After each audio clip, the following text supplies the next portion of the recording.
ऑक्सिजनची कमतरता आपण कोरोना काळात गेली 2 वर्षापासून पाहतच आहोत. ऑक्सिजनचा तुटवडा आणि त्या अभावीच कित्येक कोरोना रुग्णांनी आपला श्वास सोडला. या ऑक्सिजनचा तुटवडा मोडून काढण्यासाठी तेवढ्याच निसर्गाची जपवणूक करणे सुद्धा सर्वांचेच आता कर्तव्य झाले आहे. वाढती वसाहती, जंगलाकडे निवाऱ्याचा शोध, काँक्रिटीकरण रस्त्यामुळे आता वृक्ष कमी आणि त्याचाच परिणाम पुढे ऑक्सिजन मिळू शकणार की नाही याची भीती निर्माण झाली आहे. त्यामुळे अमरावती शहरातील सामाजिक, शैक्षणिक आणि कोरोना काळात उल्लेखनीय कार्य करणाऱ्या लाईफ डेव्हलपमेंट सोसायटीने निसर्गाची जपवणूक करण्यासाठी 20 जूनला पर्यावरण जागरूकता अभियानाला जिल्हा नेहरू स्टेडियम येथून सुरुवात करण्यात आली आहे. या ठिकाणी शहरातील सामाजिक, राजकीय, धार्मिक क्षेत्रातील मान्यवरांच्या उपस्थितीत पर्यावरणाविषयी शपथ घेऊन वृक्षारोपण करण्यात आले. याच अभियानाअंतर्गत नागरिकांकरिता पर्यावरण जागरूकता म्हणून प्रतियोगितेचे आयोजन करण्यात आले.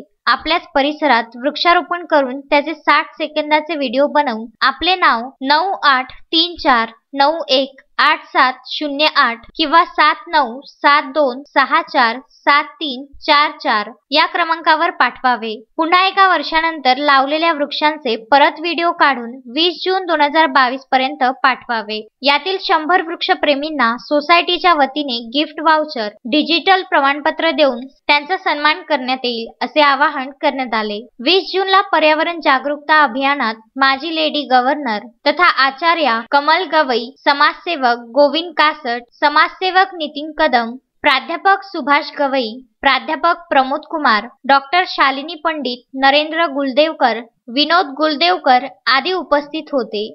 अजय शृंगारे, विदर्भ न्यूज, अमरावती.